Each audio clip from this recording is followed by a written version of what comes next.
An extraordinary war of words has erupted between Australia and China after Australia backed calls for an international investigation into the causes of the COVID-19 outbreak.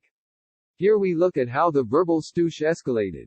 Australia's Home Affairs Minister, Peter Dutton, the U.S. is saying they've got documentation that the virus had a particular path or origin. He said he hadn't seen it. I think it is incumbent upon China to answer those questions and provide the information so people can have clarity about exactly what happened because we don't want it to be repeated. Australia's Foreign Affairs Minister, Morrison, announces a push for an investigation into the origins and spread of coronavirus while appearing on the ABC's Insiders. My trust in China is predicated in the long-term relationship. My concern about these issues, though, is at a very high point. My concern is around transparency and ensuring that we are able to engage openly and clearly in a review process so that we can get to the bottom of this. China's Foreign Ministry spokesman, Zheng Shuang, Australia's Foreign Minister Payne's remarks are not based on facts. China is seriously concerned about and firmly opposed to this. A Global Times news report, since the outbreak began, China has always acted in an open, transparent and responsible manner and taken a series of resolute, timely and forceful measures. A Chinese embassy official on Dutton, obviously he must have also received some instructions from Washington requiring him to cooperate with the U.S. in its propaganda war against China. Some Australian politicians parroted what those U.S. forces have said and followed them to launch political attacks on China. Their move reveals the former's ignorance and bigotry as well as a lack of independence, which is sad. The Labour Senator Penny Wong backs an investigation. If the PM is serious about it, he's going to have to a lot of work to get international agreement. It means not just talking to our friends, like the US, but also doing the hard yards of talking to countries that aren't always our friends. A Chinese embassy official, it is well known that recently some people in the U.S. including high-level officials have been spreading anti-China information virus. Their aim is to shift blame and deflect attention by smearing China. China's ambassador to Australia, Cheng Jingye, to the Australian Financial Review, I think in the long term, if the mood is going from bad to worse, people would think, why should we go to such a country that is not so friendly to China? The tourists may have second thoughts. The parents of the students would also think whether this place which they found is not so friendly, even hostile, whether this is the best place to send their kids here.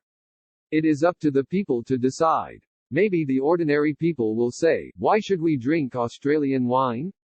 Eat Australian beef. Australia's Trade and Tourism Minister, Simon Birmingham, Australia is no more going to change our policy position on a major public health issue because of economic coercion or threats of coercion than we would change our policy position in matters of national security. Payne, Australia has made a principled call for an independent review of the COVID-19 outbreak, an unprecedented global crisis with severe health, economic and social impacts. We reject any suggestion that economic coercion is an appropriate response to a call for such an assessment, when what we need is global cooperation. Zheng Shuang, some politicians are trying to make political maneuvers over the origin to smear other countries, but their unpopular attempts will never succeed. A Global Times editorial about a U.S.-led blame game. Washington from now on would say nothing positive about China, but constantly condemn us. It has a few followers like Australia. But these countries can barely influence us. The Global Times editor, Hu Zijin, on Weibo, Australia is always there, making trouble.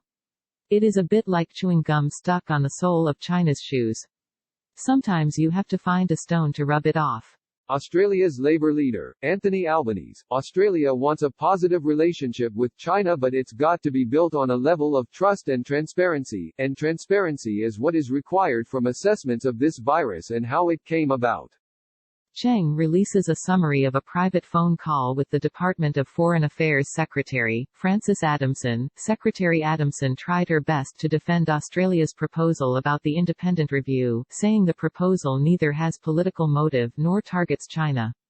Ambassador Cheng elaborated clearly China's relevant position, stressing that no matter what excuses the Australian side has made, the fact cannot be buried that the proposal is a political maneuver. Just as a Western saying goes, cry up wine and sell vinegar.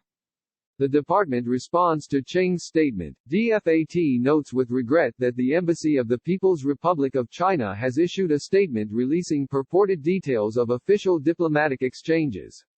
The department will not respond by itself, breaching the long-standing diplomatic courtesies and professional practices to which it will continue to adhere.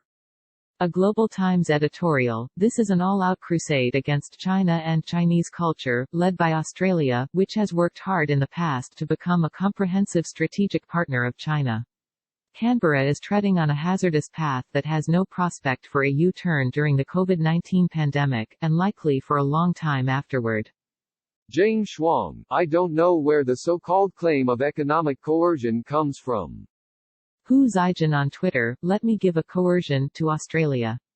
As its attitude toward China becomes worse and worse, Chinese companies will definitely reduce economic cooperation with Australia, and the number of Chinese students and visitors going to Australia will also decrease. Time will prove it all. Australia's Prime Minister, Scott Morrison, this is a virus which has taken 200,000 lives across the world.